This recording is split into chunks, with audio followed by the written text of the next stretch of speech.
자꾸 속옷을 사온다. 남자고 여자고 속옷 색깔이 자꾸 화려해진다. 아내분하고 주 3회를, 나이는 50대예요. 관계를 갖는 분이었는데 그렇게 말씀하시는 거예요. 내가 너랑 관계를 갖는 횟수는 줄이지 않을게. 그러니까 밖에 나가서 내가 몇 회를 하든지는 관여하지 마. 그렇게 대놓고 말씀을 하신다고요? 너한테 하는 것만 줄이지 않으면 되는 거 아니야? 라고 얘기를 하더라는 거죠.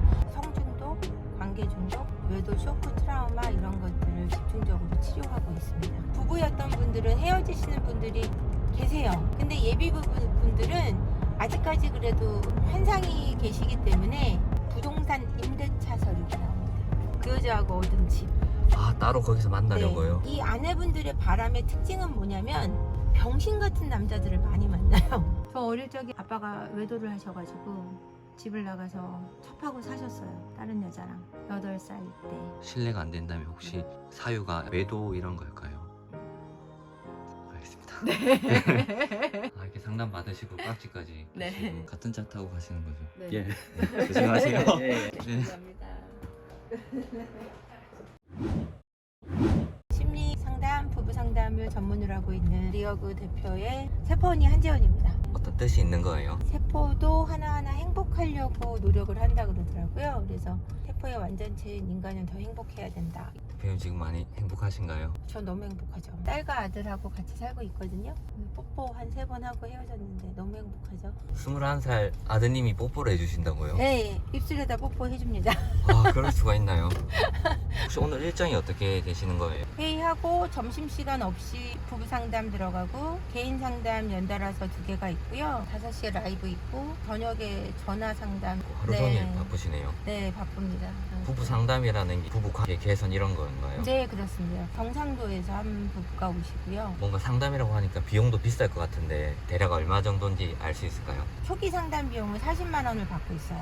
전화 상담은 3, 40분에 한 15만 원? 고맙습니다. 예, 좋은 하루 되세요. 개인적인 문제를 다 갖고 있어요. 성격 병리라든지 우울증이라든지 공황장애라든지 성중독, 관계 중독, 외도 쇼크 트라우마 이런 것들을 집중적으로 치료하고 있습니다. 예전에는 한 80%가 바람의 문제, 지금은 한 50에서 60%가 배우자 외도. 절반 이상이 외도. 네, 외도 문제로 오십니다. 그다음에 성격 차이, 예비 부부, 결혼 전에 정말 결혼해야 되나 말아야 되나. 보통 막 점보로 많이 가고 사주보로 많이 가시던데. 점이나 사주보다는 나으시죠. 왜냐면 명확하게 본인들의 심리라든가 트라우마의 이해를 통해서 대중 없이 그냥 안 맞아 이러는 게 아니고 전문 심리 검사를 통해서 저희는 분석을 해드리기 때문에 훨씬 높죠, 완성도가. 아, 혹시 결과가 안 좋아서 결혼까지 못 가신 커플도 거의 있으신가요? 없었어요. 왜냐면 그들은 믿음 정도가 다릅니다. 현실 부부하고.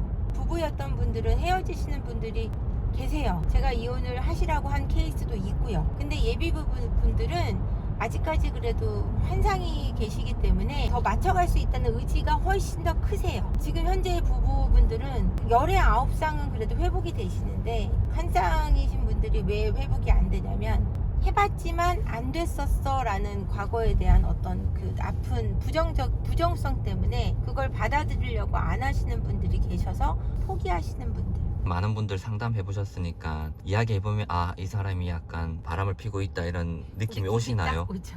우리 아내가 요즘에 뭐 이러 해요. 그러면은 말씀은 드릴 수 없지만 뒷골이 이렇게 싸해질 때가 있죠. 아, 저 배우자분 외도 중이구나. 제가 말을 해드리진 않아요. 왜냐면 그걸 아는 게 해가 될 수도 있기 때문에. 어떤 부분에서 그런 걸 캐치할 수 있을까요?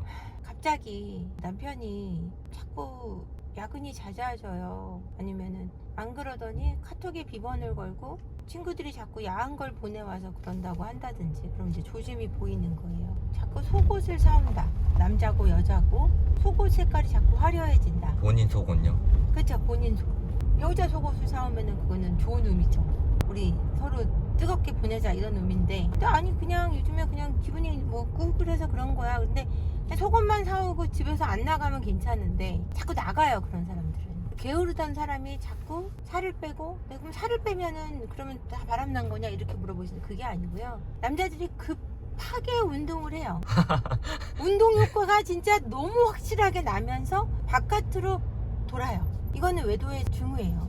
과학적으로 증명된 거예요. 혹시 그 외도하시는 분의 연령대가 뭐 있을까요? 연령대는 가리지 않아요. 그리고 외도를 가장 많이 하는 시기는 여러 들으시면 깜짝 놀라겠지만 결혼해서 2년에서 3년 차에서 외도를 많이 해요. 아내가 임신을 하는 시기예요. 그 뜻은 부부 관계를 그때 못해서 못하기 그런 때문이죠. 건가요? 그래서 임신을 하면은 관계를 못한다고 생각하시는 분들이 많은데 임신해도 건강하게 성관계를 할 수 있거든요. 임신하고 한 4, 5개월이면 안정적인 시기예요. 그걸 너무 남자분들도 예민하신 분들이 있어요. 아내가 임신을 하면 아내하고 자면 안 돼. 관계를 가지면 안 돼. 이렇게 생각하시는 분들이 많아서 그러면 나는 밖에서 하는 게 정당한 거야. 그게 맞나요? 맞지 않죠? 그때 스스로 해결하는 마스터베이션을 해야 되는 건데 중학교 때 성교육을 해요. 거기 보면 남자고 여자가 결혼해서 자위를 할 수 있다라는 OX 퀴즈가 나와요. 거기 O가 정답인데 애들 다 X를 한단 말이에요. 그러니까 아내가 임신을 해서 안 될 때는 내가 스스로 해결하면 되는 건데 아내 때문에 못하니까 밖에 나가서 하는 게 당연해. 나는 정당한 거야. 이렇게 생각하시는 분들이 있다라는 거죠. 근데 생각은 할 수 있어도 마음먹은 대로 쉽나요? 그게 바람이? 남성분들이 그때 정당화하시고 행동을 할 확률이 높다는 거죠. 상황이 그러니까 어쩔 수 그렇죠. 없었다. 그렇죠. 어쩔 수 없었고 아내를 위한 거야. 이렇게 생각할 수도 있다는 거죠. 남성분들을 폄하하고자 얘기하는 게 아니라 남성분들이 그런 행동을 한 다음에 현타 오시는 분들이 있어요. 이건 진짜 아니구나. 정말 내가 잘못했고 다시 안 가시는 분들이 있어요. 있는데 거기에 중독되시는 분들이 더 많단 말이에요. 업소를 간 경우를 지금 말씀드린 거고요. 임신을 했기 때문에 바람을 피는 경우는 그건 정말 나쁜 거죠. 더 나쁜 거예요. 제가 볼 때는. 바람과 외도는 저는 이렇게 차이를 두거든요. 외도라는 거는 일회성을 얘기하는 거고 바람은 지속적인 관계를 가졌다고 생각하거든요. 바람을 피운 건 쉽게 되돌릴 수 있는 문제라고 생각하진 않습니다. 남성분들이 어떻게 나뉘냐면 일반 여성과의 외도를 바람으로 이제 이어지게 되고 업소녀들과의 만남은 일회성으로 끝내는 경우가 많은데 업소녀들과도 이제 바람으로 이어지는 경우가 있어요. 술을 먹고 2차로 가는 성매매 업소는 지속적으로 지정을 해서 가는 남자분들이 있어요. 그 업소에. 아, 그분만 만나려고. 그쵸. 그게 바람으로 이어지는 케이스가 되고요. 성만 파는 업소 같은 경우는 지정을 해서는 잘 가는 경우가 좀 드물고 오로지 그 성을 목적으로만 가기 때문에 성 중독으로 가는 방향이지. 어떤 성관계 중독 이런 건가요? 네, 맞아요. 포르노 중독이라든가 야동 중독이라든가 자위 중독, 그러니까 성적인 어떤 행위에 대한 중독을 전부 성 중독이라고 들 수 있어요. 부부라고 하면 보통 30대 후반이나 40대 정도 되셨을 것 같은데 네. 아무래도 나이가 들수록 남성분도 성욕이 떨어지고 체력이 떨어지지 않나요? 그렇죠. 근데 그거는 정말 사람마다 다른 거고요. 저는 성욕이 떨어진다고 생각하진 않아요. 체력이 떨어진다고 생각해요. 그래서 약을 먹고 관계를 가지시잖아요. 아, 약을 먹고요? 발기부전제를 먹고 필름으로 된 것도 있고. 근데 필름으로 된 거는 남성분들이 아내분한테 어떻게 속이냐면 지갑에 살짝 넣고 다녀요. 진짜 잘 속이려고 해도 상대방이 좀 알아챌 수 있는 어떤 팁이라고 해야 될까요? 그런 게 있을까요? 숨길 수 없는 그 무언가. 아무래도 관계가 뜸해지고요. 체력이 딸리잖아요. 밖에서 하는 만큼 안에서 못하겠죠. 쓸 수 있는 에너지 총량이 있지 않습니까? 그죠? 어떤 남편분이 이제 바람이 났어요. 아내분하고 주 3회를, 나이는 50대예요. 관계를 갖는 분이었는데 관계가 되게 건강하게 서로 좋은 거예요. 근데 바람이 나신 걸 이제 아내분이 알게 됐어요. 그래서 막 난리가 나고 막 이랬는데 남편분이 관계를 가지면서 이렇게 말씀하시는 거예요. 내가 너랑 관계를 갖는 횟수는 줄이지 않을게. 그러니까 밖에 나가서 내가 몇 회를 하든지는 관여하지 마. 그렇게 대놓고 말씀을 하신다고요? 너한테 하는 것만 줄이지 않으면 되는 거 아니야? 라고 얘기를 하더라는 거죠. 결국 그분들은 이혼을 하셨어요. 근데 50대이신데 주 3회가 네, 주 3회를 하고 밖에서 또 하신다는 거죠. 너한테 주는 그 성운을 거두지 않을 테니 밖에서 내리는 성운을 관여하지 마라. 어느 나라 임금의 얘기인지. 혹시 그 남자분은 네. 직업이 체육 쪽이신가요? 아니에요. 자영업자예요. 타고나는 건가요? 타고나는 부분도 있고 노력하는 부분도 있고 그렇게 말도 안 되는 사례도 있습니다. 피디님. 상대방이 이제 바람 피우는 게 100% 확실하다고 느꼈을 때 네. 할 수 있는 행동이 어떤 게 있을까요? 현명한 행동은요? 정말 선택하셔야 돼요. 내가 이거를 잡을 것인가 말 것인가를 먼저 결정하셔야 되는데 잡았을 때는 내가 고통스러울 걸 일단 감내하셔야 돼요. 오래될수록 불륜이란 관계는 끝내기가 어려워요. 사랑보다 더 어려운 게 정이거든요. 잡기로 결정했다 그럴 때는 정말 포커페이스 코스 확실하게 하시고 긴밀하게 움직이셔야 돼요. 물어보시면 절대 안 돼요. 70%는 그래도 포커페이스에서 잡아내시는데 30%는 먼저 물어보세요. 당신 바람 났어? 그럼 다 아니라고 하지 않나요? 다 아니라고 하죠, 당연히. 그리고 펄쩍펄쩍 뜁니다. 의처증이니 의부증이니 막 난리가 나거든요. 힘들지만 잡을 수는 있어요. 왜냐면은 바람 피는 사람들은 그 바람 피고자 하는 욕구를 참아내지를 못하거든요. 제일 좋은 방법은 핸드폰이에요. 카톡 같은 거 보고 구글 타임라인 보고 노트북하고 PC하고 연결되어 있는 걸 찾아보는 게 제일 좋고요. 서류 같은 거, 남편 가방 같은 거 뒤져보시면은요, 말도 안 되는 것들이 되게 굉장히 많이 나오는데 서류가 어떤 서류? 가장 이제 기가 막히는 것들, 부동산 임대차 서류가 나옵니다. 그 여자하고 얻은 집, 따로 거기서 만나려고요? 또는 그 여자하고 앞으로 살아갈 집을 사는 경우도 있고요. 건물을 산 케이스도 있었고요. 바람도 좀 돈이 있어야. 돈 없어도 피는 분들 많은데 근데 요즘에는 간통죄도 없어지고 그렇게 증거를 잡는다 하더라도 결국에는 이혼을 위한 절차네요. 아니에요. 그렇게 생각하시는데 증거를 잡고 가정을 회복하기 위해서 그 관계를 잘 헤어질 수 있도록 그 과정을 밟는 거지, 이거를 잡아서 이혼을 하고자 하는 의도가 있으신 건 아니에요. 많은 배우자분들이. 근데 이게 이혼으로 가는 케이스는 바람을 피는 유책 배우자가 정말 집으로 돌아올 마음이 정말 0.0001%도 없을 때, 그 불륜 상대와 너무 깊은 관계가 되어 있을 때, 한 3년에서 5년 이상 관계가 됐고 금전적으로 너무 여유가 있을 때는 사실 돌아오는 케이스가 힘든 경우가 많았어요. 바람 폈다가 다시 돌아오는 사람들은 어떤 특징이 있을까요? 기본적으로 가정에 대한 그 뿌리를 좀 깊게 생각하시는 분들, 그리고 자녀와의 관계가 굉장히 좋으신 분, 그리고 아내에 대한, 남편에 대한 감사가 있는 분들이 있거든요. 남성분들은 자기가 여성분을 책임지잖아요, 불륜녀들을 보통. 그렇기 때문에 자기가 경제적으로 능력이 있는 사람들은 책임진다 그러면 나가서, 반면 여성분들은 자기를 책임져줄 불륜 남들을 만나서 나가잖아요. 이 아내분들의 바람의 특징은 뭐냐면 병신 같은 남자들을 많이 만나요. 내 남편은 바빠요. 바쁘고 열심히 일하는 남자하고 살다 보니까 병신같이 자기한테 막 말 많이 시켜주고 카톡 많이 주는 남자한테 빠져들어요. 생활비는 남편한테 받고 관심 주는 남자한테 빠져든단 말이에요. 근데 그렇게 남의 여자한테 관심 주고 내 카톡하고 전화하고 그러는 인간이 보잘것 있는 인간이겠습니까? 지 와이프가 없다고 하더라도 얼마나 할 짓이 없으면 남의 와이프한테 내 전화하고 카톡하고 이걸 하겠습니까? 그것도 하루 종일. 그러니 거의 능력 없는 사람을 만나는 케이스가 많아요, 유부녀분들. 능력이 없어도 그렇게 카톡하고 관심 표현하면은 유부녀분들이 넘어가나요? 빠져드는 거예요. 빠져든다고요? 네, 왜냐하면 내 남편이 경제적인 걸 채워주다 보니까 돈이 전부야, 나는 정서적인 게 필요해, 이런 멘트 굉장히 많이 하시거든요. 빠져들고 그래, 돈이 인생이 전부가 아니었어, 내 남편의 능력이 있어도 필요 없어, 이렇게 잘못 사고하시는 어릴 적 깊은 잘못된 트라우마가 계신 분들이 있어요. 외로움, 유기불안이 있으신 분들이 있거든요.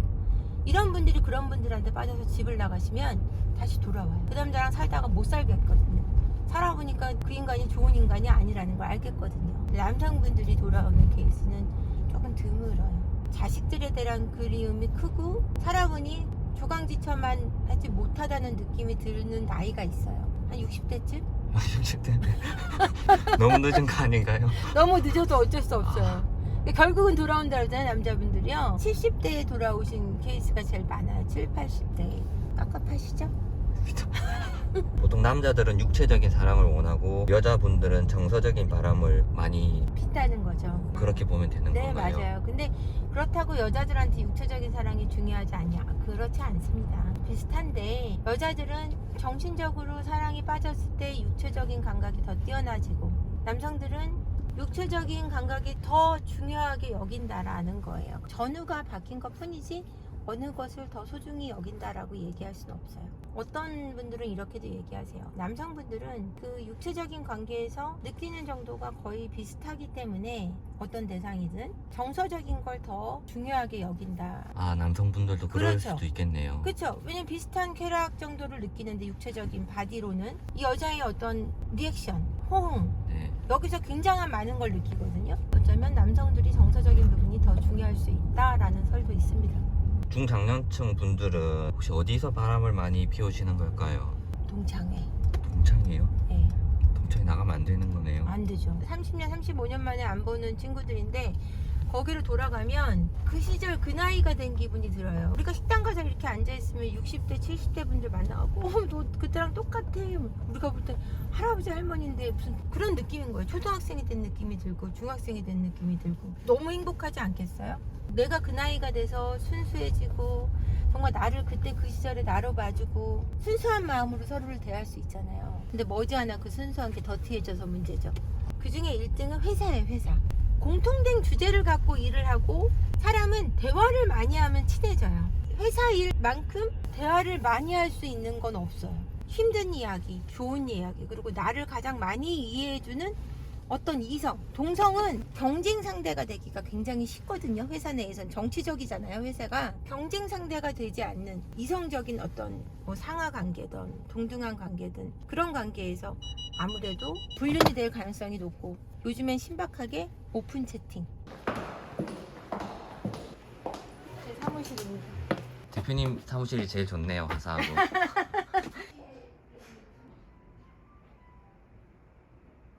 저 42살 때 아, 엄청 미인이셨네요. 지금 어떤 거 하시는 거죠? 제 인생 목표를 한번 써봤거든요. 10가지 100만 유튜버도 있네요. 되고 싶어요. 이제 얼마 안 남았네요. 6만이니까 금방 94만밖에 안 남았어요. 언제쯤 이룰 수 있을까요? 멀지 않았습니다. 저 하기에 달려있지 않을까요? 쓰는 사람하고 쓰지 않는 사람하고 또 차이가 있다 그래가지고 3% 안에 들 수 있다고. 제가 원래 꿈은 고아원 세우기가 유일했었는데 어떤 이유가 있으신 거예요? 부모 없는 아이들이 가장 마음이 아파요. 부모 없는 4명만 딱 모아가지고 제 아이들처럼 그렇게 대학까지 안 해주는 거 없이 내 아이처럼 키워서 독립시켜 놓고 그렇게 죽고 싶어요. 와, 진짜 쉽지 않은 결정하신 네, 것 같은데요. 그러니까 뭐 입양을 하거나 이런 게 아니라 내가 엄마 아빠를 잃어버려서 한재원이라는 엄마를 만나서 너무 행복했다 이렇게 살게 하고 싶어요. 근데 좀 꿈을 9개를 추가했죠. 응원드리겠습니다. 감사합니다. 사람은 고쳐 쓰는 거 아니다 이런 말이 있는데 네네. 바람이나 외도로 실수를 하신 분이 실제로 바뀌는 비율이 어떻게 되나요? 10년 가까이 하면서 외도로 인해서 상담받으셨던 분들 중에는 문제를 다시 일으키신 분들은 없었어요. 연락 안 하시는 분들은 모르겠어요. 아. 근데 바뀌었다라기보다 치료가 됐다라는 표현이 맞는 것 같아요. 여기 보니까 섹스리스 극복 컨설팅 이런 것도 있네요. 네네. 보통 부부가 오랜 기간 잠자리를 하지 않으면 어떤 문제들이 생기는 걸까요? 외도 문제는 반드시 일어나고요. 그러니까 외도 문제가 없다고 믿으시는 것 같아요. 에이 뭐 괜찮아 하더라고. 근데 누군가는 밖에서 하고 있는 거예요. 저는 그렇게 생각하고요. 정말 우리 남편은 관심이 없어. 그건 정말 오해예요. 성에 대해서 관심이 없는 남자는 없어요. 남편한테 그런 사람은 없던데 당신 괜찮아? 뭐, 난 예외야. 이렇게 하실 것 같은데 정말 그렇지 않아요. 그래서 어떤 문제가 생기냐면 서로 대화가 없어질 확률이 굉장히 높아요. 육체적인 이 관계가 여러분들은 어떤 오르가즘을 느끼기 위해서 쾌락을 위해서 갖는다라고 착각하시는 것 같은데 그 정서적인 소통을 위한 게 더 커요. 육체적인 관계뿐이라고 생각하시니까 야 빨리 해. 아 피곤해서 못해. 이렇게 생각하시는 거예요. 근데 대화는 하자고 왜 대화를 안 해? 우리 왜 대화가 없는 거야? 이런 불만은 하시면서 남편분이나 아내분이 육체적으로 같이 관계를 갖기 원하는 거에 대해서는 그게 그렇게 중요해? 난 그거 없이도 살아. 왜 그거는 그거고 대화는 중요하다고 얘기하시는지 전 잘 모르겠어요. 성관계라는 것이 얼마나 서로를 가깝게 여기게 만들고 말하지 않아도 되는 그 친밀감을 느끼게 하는 건지 왜 모르시는지 그게 답답해요. 그래서 관계를 갖지 않았을 때 정서적으로 얼마나 멀어지고 알게 모르게 서로를 서먹하게 만든다는 걸 여러분들이 아셨으면 좋겠어요. 외도 문제를 일으키고 정서적으로 거리감을 만들고 정서적인 거리감은 소통이 없게 만들고 소통이 없을 때 부부는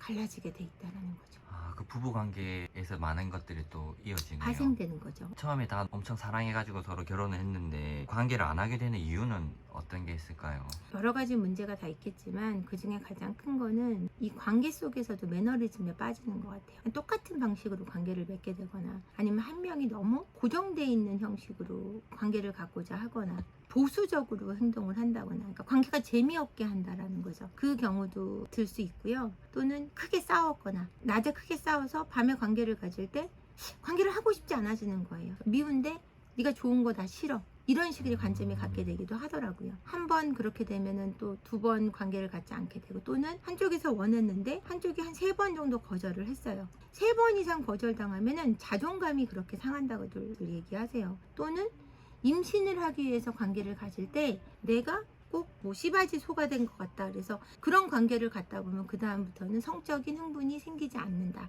너무 가족 같아서 관계를 갖고 싶어지지 않았다. 이런 이유로 섹스리스 문제가 되는 경우를 제가 많이 봤습니다. 그럼 혹시 가장 오래 안 하신 분은 얼마 결혼 동안? 16년 차에 15년이요. 아기만 딱 갖고 안 하셨어요. 그분은 원인이 사랑해서 결혼하신 게 아니에요. 여자분이 큰 병원장 따님이셨는데 남편분은 그냥 의사셨고, 아내분이 너무 살이 찌셨어요. 만난 지 한 달 만에 결혼했고 병원 이어받는 조건으로 결혼을 하신, 그럼 그 남편분도 외도 다른 데서 중이셨어요. 네. 20살림을 하고 계셨어요. 젊은 여성분과, 그것도 15살 어린 여자분과. 재력이 되시니까. 그렇죠. 그럼 부부 관계를 안 해서 외도가 나는 경우도 있고. 외도를 해서 부부관계를 안 하기도 하고요. 최근에 관계리스를 해결한 케이스가 어떤 케이스냐면은, 감정적으로 사이가 너무 안 좋은데 아내분이 저 관계를 안 하려고 그러니까 남편분이 너무 불행하신 거예요. 그래서 제가 지금 그 문제를 해결해서 두 분 사이가 너무너무 좋아지셨거든요. 그래서 관계도 굉장히 자주 가지시고, 아내분을 산부인과에 가게도 하고 정서적으로도 함께 합쳐놨고, 저는 이분을 굉장히 높이 사는 이유가, 아내분이 그렇게 오랜 기간 화가 나서 관계를 가져주지 않고 싫다 그러고 막 이러셨는데도 이분이 선택한 거는 외도가 아니라 건강하게 아내분과 관계를 회복하기 위해 부부 상담을 찾으셨거든요. 이렇게 하는 분이 굉장히 드물다는 거예요. 그럴 것 같은데요. 네, 자존심도 너무 상하고. 자존심 상하시죠. 너무너무 훌륭하신 거죠. 근데 아내분도 아내분의 입장이 있더라고요. 남편분이 되게 힘들게 했던 부분들이 많아요. 경제적인 부분부터 정서적인 부분부터. 그래서 그 부분을 하나하나 풀어가서 두 분이 꼭 붙어 계세요. 지금도 상담을 오시는데 너무 보기 좋고 제가 너무 행복해요. 혹시 성적 취향이 달라서 안 하는 경우도 있나요? 당연히 있죠. 그 성적 취향을 받아들일 수 있는 단계를 밟아 나갑니다. 상담 속에서 크게 관계를 두 개로 나누면 S하고 M으로 크게 나눌 수 있어요. S는 좀 과학적인 성행위를 원하는 사람, M은 내가 좀 과학적인 행위를 당하는 걸 좋아하는 사람, 세디즘과 메조이즘이라고 그러는데, 그래서 나는 좀 내가 리드해서 하는 사람, 리드 당하는 걸 좋아하는 사람, 이렇게 나눌 수 있는데, 둘이 같이 리드하는 걸 좋아하면 그게 굉장히 힘든 거예요. 나도 눕히고 싶어 하고 쟤도 눕히고 싶어, 둘 다 서로 눕기 싫어하는 거죠. 그럴 때 서로 부딪히는 거예요. 나는 리드 당하고 싶어서 서로 수동적일 때. 근데 이런 것뿐이 아니고 성에는 너무나 무궁무진한 그 성의 세계가 너무너무 많아요.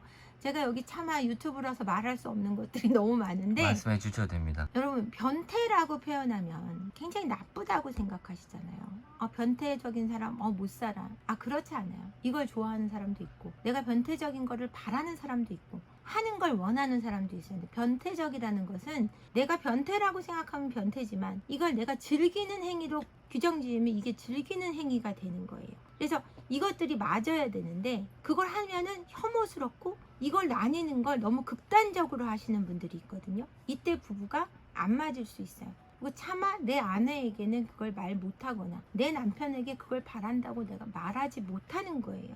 제 사례 중에 아내분이 정말 바람이 났는데 겨우겨우 남편분에게 솔직해진 거예요. 나는 사실 맞는 걸 좋아한다. 맞는 거요? 네, 매를 맞는 걸 메조이즘이다라고 얘기를 하신 채찍질 거예요. 이런 거. 네. 그걸 몰랐던 거죠. 그리고 아, 의상도 나는 좀 역할극 같은 걸 좋아한다. 코스프레 해가지고요. 네. 그것도 얘기를 못했던 거예요. 그래서 부러워서요. 그쵸. 근데 그 상간남하고는 그게 됐었다라고 얘기해서 두 분이서 그것도 합쳐가시고 외도남하고도 헤어지고 그 관계를 회복해가는 과정을 밟아가셨거든요. 그러니까 솔직할 수 없다라는 게 이렇게 위험한 거예요. 관계에 있어서도. 내가 그걸 원한다고 했을 때 남편은 날 이상하게 볼 거야 라고 생각한다는 게 서로 관계를 굉장히 어렵게 만든다라는 거죠. 대표님 지금 많은 분들을 상담을 하고 또 솔루션도 제시해드리고 있는데, 네. 그 부부 관계를 다시 끈끈하게 하는 대표님만의 방법이 있을까요? 두 분의 의견을 다 긍정해 드린다는 거예요. 판단을 짓는 분들이 많으신 것 같아요. 남편분이 외도한 배우자한테 잘못하셨어요, 잘했어요, 뭐 이런 식으로. 그게 아니라 이분에게는 이분의 입장이 있고 이분에게는 이분의 입장이 있거든요. 그걸 긍정을 해서 끌고 간다는 거예요. 잘못되어 있는 부분은 바로 잡아갈 수 있도록 두 분을 돕는 거지, 제가 판단해서 가진 않거든요. 이게 저의 방식인 것 같고요. 굳이 부부 상담을 오지 않더라도 좋아질 수 있는 방법. 서로의 입장을 긍정해 주는 거. 너의 입장도 긍정하고 나의 입장도 긍정해가는 방식. 그것처럼 좋은 건 없을 거라는 생각이 드는데요. 말은 쉽지만 또 이제 행동으로 하기는 그게 왜 쉽지 않겠네요. 어렵냐면 나만 옳다고 고집하기 때문이에요. 저 사람도 옳고 나도 옳을 수 있는데 제가 옳으면 내가 그른 거고 내가 옳으면 제가 그른 거라는 이분법적 사고 때문에 그래요. 세상은 회색이에요. 검은색과 흰색이 아니란 말이에요. 검은색과 흰색으로 나눌 때 우울증이 많이 와요. 이거 아니면 그거잖아. 이런 분들 거의 우울증이에요. 너도 틀리고 나도 틀릴 수 있어. 이런 사고가 사람을 건강하게 만들거든요. 회색이네요. 이 네. 노트북 색깔처럼.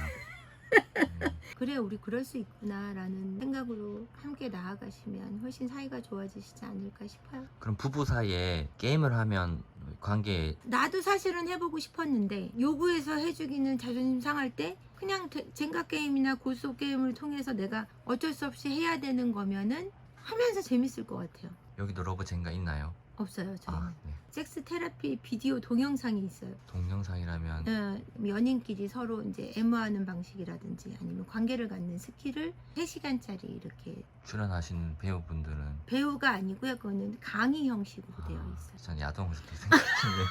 아 죄송합니다. 야동을 제작하진 아, 네. 않습니다. 의무 방어전을 하는 이유는 뭘까요?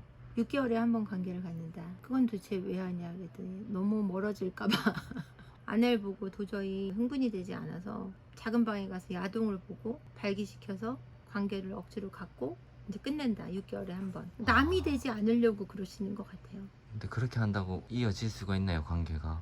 아주 100% 안 하는 것보다 낫다고 생각하는 거고 그분은 외도 중이셨으니까 외도하는 거를 티내지 않는 방법 중에 하나로 쓰신 거겠죠. 아, 가정을 지키려고요. 네, 지키려고요? 속이려고요. 약간 우스갯소리일 수도 있는데 짤 같은 게 있더라고요. 지금 마누라 샤워하고 있는데 죽은 척 할까요? 아, 저도 봤어요. 아. 남자들이 무서워하는 게 30대는 카드빗이고 40대는 아내의 샤워 소리고 50대는 곰국이라고. 그거 끓여놓고 아내분들이 여행을 일주일씩 갔다 오신대요. 이제 아내의 샤워 소리가 무서워지면 체력이 딸리시는 거잖아요. 그래서 무섭다라고 하시는데 저는 이게 그렇게 들리지 않고 외도 안 하시고 아내분을 어여삐 여기시면 해결이 되지 않을까라고 저는 생각이 드는데 피디님은 어떠세요? 전 아직 결혼 안 해가지고 저는 지금은 네. 어떤 동생이 아는 형한테 형 나 결혼할까 봐요 그랬더니 형이 하지마. 왜요? 이러니까 그냥 하지마 씨발 이러거든요. 굉장히 유행했던 짤인데 요즘 30대 남자들이 결혼을 회피하고 있잖아요. 20대 때는 여자를 볼 때 10개 중에 하나만 되면 오케이 하고 사귀었는데 30대가 되니까 10개 중에 하나만 안 되면 노가 되더라는 거예요. 자신도. 그리고 남성들이 가져야 되는 사회적 무게가 너무너무 많아진다라는 거예요. 예전에는 그냥 회사를 잘 다니고 있으면 돼. 지금은 결혼을 하면 회사 갔다 와서 애를 잘 봐주는 남자가 아니면 되게 나쁜 남편이 되거든요. 거기다가 또 아내랑 정서적으로 눈높이를 맞춰주지 않으면 나쁜 남편이 되고 하나만 잘해서는 좋은 남자로 살기가 너무 어려운 세상이 된 거예요. 그냥 회사만 다녀서는 능력 있는 남자로 인정받기가 너무 어려운 시대가 된 거죠. 그렇다 그러면 여성들은 그렇지 않냐. 여성들도 마찬가지예요. 예전에는 취집이라는 게 있었어요. 저희 세대만 해도. 결혼하려면 쉬어도 돼요. 요즘 딸 뭐예요? 그러면 아 시집 가려고 쉬어요. 이게 가능했어요. 저희 때는. 그러면은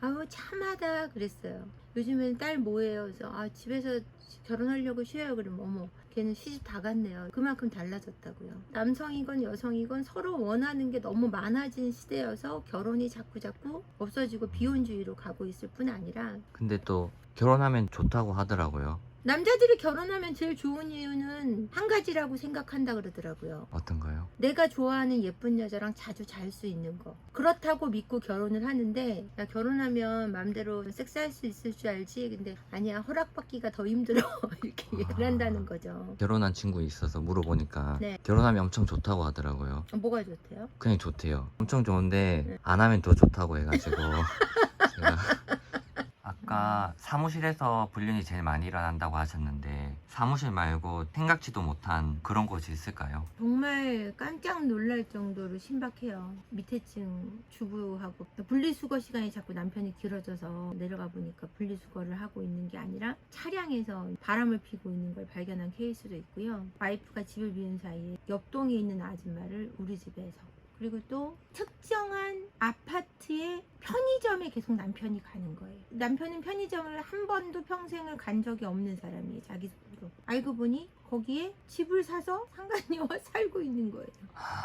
순댓국을 너무 자주 먹으러 가서 좋아하지도 않는데 순댓국을 먹으러 갈까 생각했더니 그 순댓국집 아줌마랑 사귀고 있는 케이스. 순댓국집 아주머님의 나이대가 좀 있을 것 같은데요. 그 남편도 나이가 50대고 남편이 밑도 끝도 없이 강원도나 제주도에 가서 한 달 살고 오겠다 이렇게 얘기하시는 케이스가 있어서 저한테 내담 오신 분들이에요. 두 분 다 바람이 나 있었어요. 강원도 내려가신 분은 한 달 산다 그러놓고 안 올라오셔서 가봤더니 거기서 아예 살림을 차리셔가지고 이분은 60대셔가지고 아예 이혼을 하고 상간녀랑 강원도에서 눌러 사시는 케이스가 있었어요. 다들 바람 피면 안 된다는 잘못은 다 인지는 할 텐데 네. 중독이 되는 과정은 어떻게 되는 거예요? 처음에는 바람이라고 생각하지 않아요. 그냥 뭐 밥 한 번 먹는 게 나빠?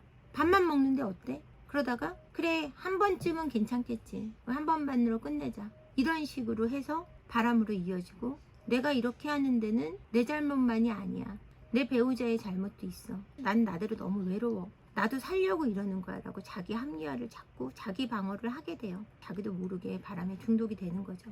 바람이라는 것은 성중독하고 관계중독으로 두 개로 나뉘거든요. 성중독 같은 경우는 어릴 적에 성적인 학대, 육체적인 물리적 학대, 정서적인 언어적인 학대를 받은 케이스가 많아요. 관계중독 같은 경우는 사람들하고 관계를 맺으면서 이렇게 매력을 느끼거나 사랑을 느낄 때 얻는 쾌감이 마약을 먹는 것처럼 약물에서 얻는 쾌감하고 비슷해요. 도파민이네요. 그 정도 도파민이 강하게 분비되면서 그걸 놓기가 너무 힘든 거예요. 무가치하게 내버림 당한 거예요. 왠지 나한테 아무도 관심이 없던 버려져 있던 기억이 많은 사람들이 관계 중독에 많이 빠져요. 많은 사람하고 관계 맺으려고 하지만 깊게 관계 맺을 수 없고 어떤 한 사람에게 깊이 빠지기도 하고 정말 깊은 애착과 건강한 애착은 이루지 못하는 거죠. 저도 혹시 나중에 큰 유혹이 올 수도 있을 것 같은데 결혼하고 네, 이런 생각을 문득 들었거든요. 어떻게 하면 그 상황을 좀 잘 벗어날 수 있을까요? 유혹이 왔을 때 사람이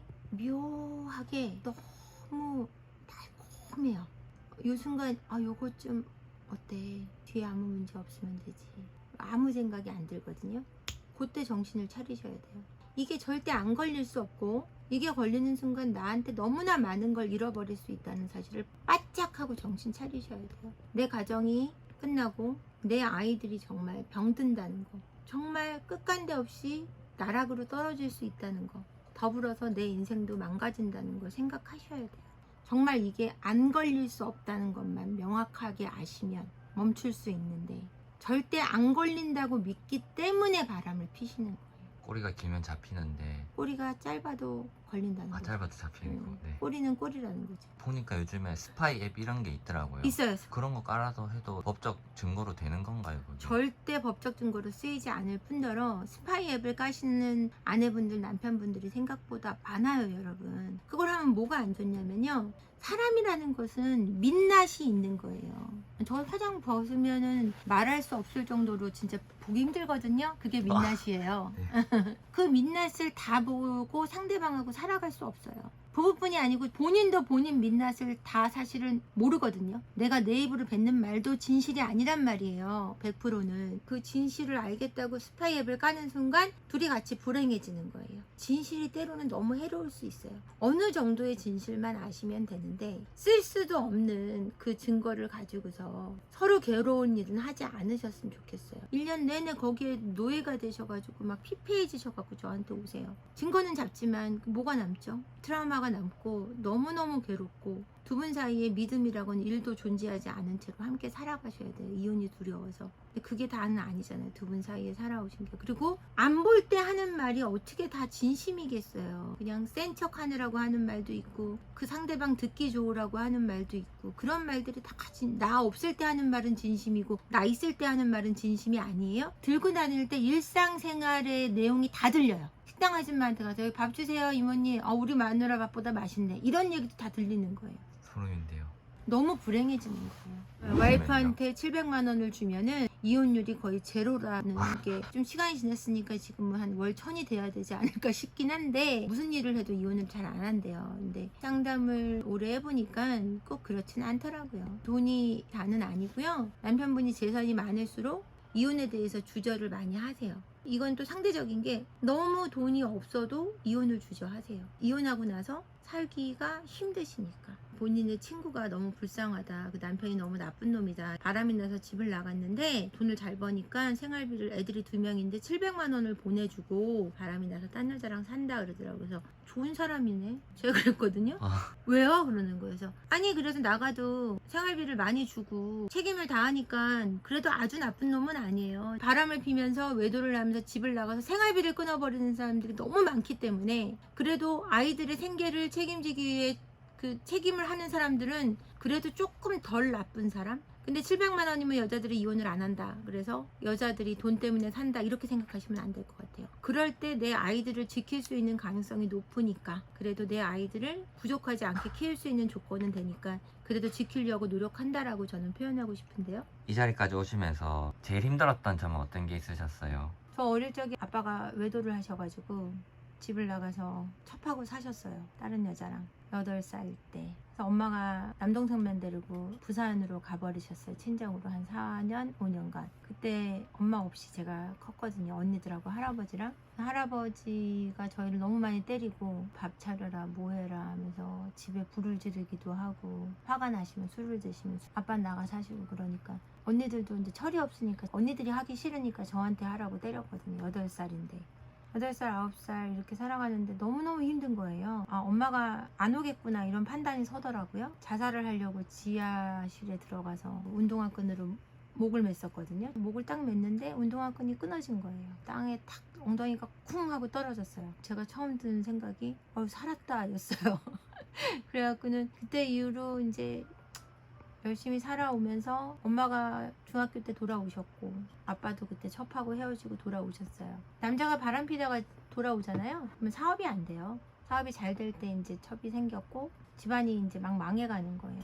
빨간 딱지가 붙고 먹고 살기가 힘들어졌어요. 너무 배가 고파서 막 고모네 집 가서 밥 얻어먹고 소금물에다 밥 말아 먹고 막 이랬어요. 반찬이 없으니까요. 그렇게 크다가 엄마가 돌아와서 조금 마음을 놓고 사는데 항상 슬펐던 것 같아요. 우울증으로 굉장히 고생을 많이 했었고요. 그러다가 이제 24살에 제가 결혼을 했거든요. 남편하고 사이가 정말 좋았어요. 20년 동안. 근데 가정 문제가 발생을 하죠. 저희 남편하고. 그래서 헤어지게 되고 지금 남편분이랑 이혼하셨다는 건가요? 네, 헤어져 있죠. 혹시 그게 외도 때문인가요? 그거는 말씀드릴 수 없습니다. 저는 아이들을 키우고 있고 아이 초등학교 6학년 때 5학년 때 이제 끝났고요. 서로 간의 문제겠죠. 그게 외도였던 아니었던 서로 간의 문제였고 저는 남편을 원망하지 않아요. 남편이 20년간 저한테 참 충실했고 좋은 사람이었기 때문에 누구의 잘못이던 간에 저는 남편을 원망할 필요는 없다고 생각하고 아이들을 얻을 수 있었기 때문에 다시 돌아가도 제 남편과 다시 결혼할 생각입니다. 그때 가장 힘들었던 것 같아요. 남편하고 헤어질 때. 그래서 이 상담을 시작하게 됐고요. 제가 그때 그런 일을 겪으면서 아무도 도움받을 곳이 없더라고요. 친정은 너무 열악하죠. 시부모님은 장애 오셨거든요. 두 분 다. 제가 상의 드릴 수가 없어서 저 혼자 해결해 가는데 못 하겠더라고요. 인지치료 받아가면서 온갖 고생을 다 하고 공부하면서 나처럼 힘든 사람들한테 좀 도움이 돼야 되겠다라고 생각했던 것 같아요. 나를 위해서 시작한 게 아니고 나처럼 힘든 사람들을 위해서 시작하다 보니까 아마 이 일이 잘 되지 않았나. 그런 사연이 있으셨네요. 네. 지금 생각해도 눈물이 날 것 같은데 눈물 꼭 참았습니다. 네.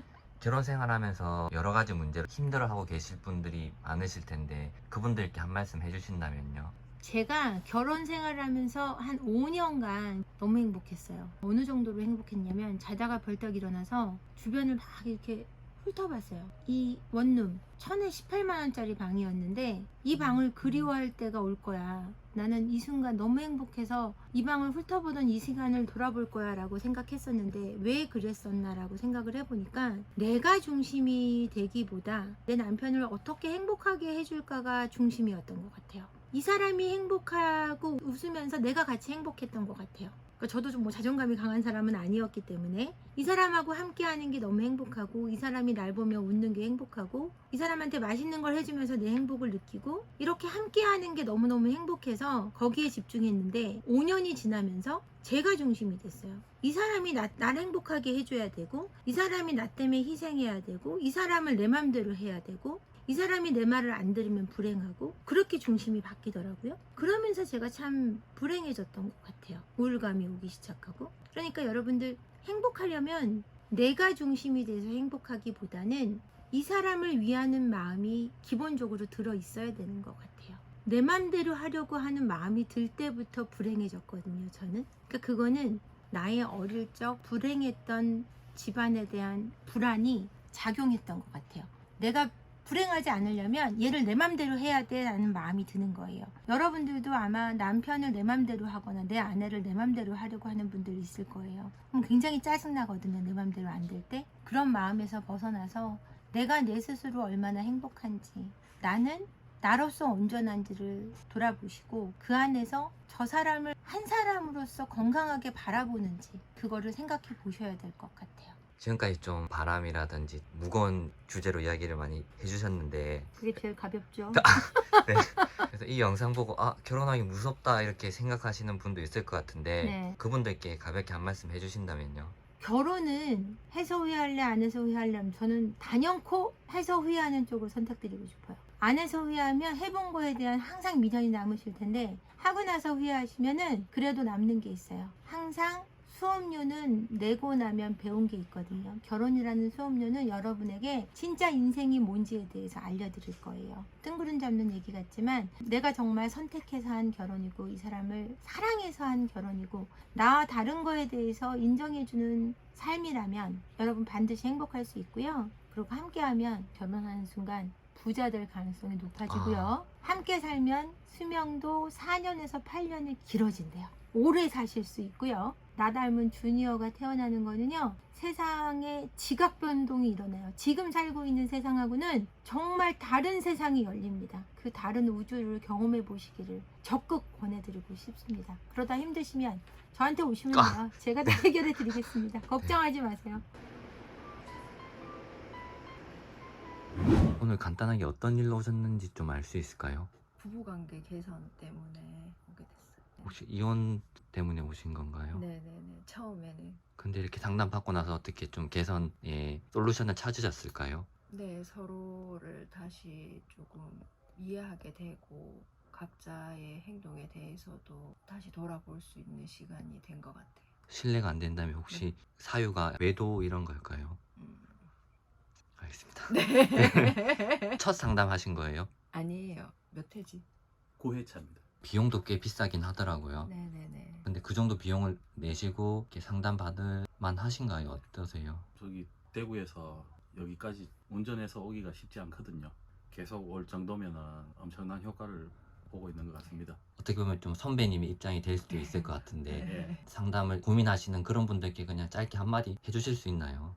10회 아니고 100회도 충분히 하고 싶은 마음이 있고요. 선생님이 누구 편을 들어주는 게 아니고 중간 입장에서 양쪽을 잘 조율해 주시니까 되게 만족하고 있습니다. 혹시 결혼 몇 년 차 부부신 거예요? 18년 됐습니다. 엄청 오래되셨네요. 예. 네. 이렇게 상담 받으시고 깍지까지 네. 계시고 두 분 결혼 생활 응원드리겠습니다. 네, 예. 감사합니다. 내담자분들한테 과제를 내드려요. 베드쉐어라 그래서 침대에서 두 분이서 이야기 나누게 해요. 손을 잡고서. 보통 이렇게 대화 나누시라 그러면은 남편분이 자요.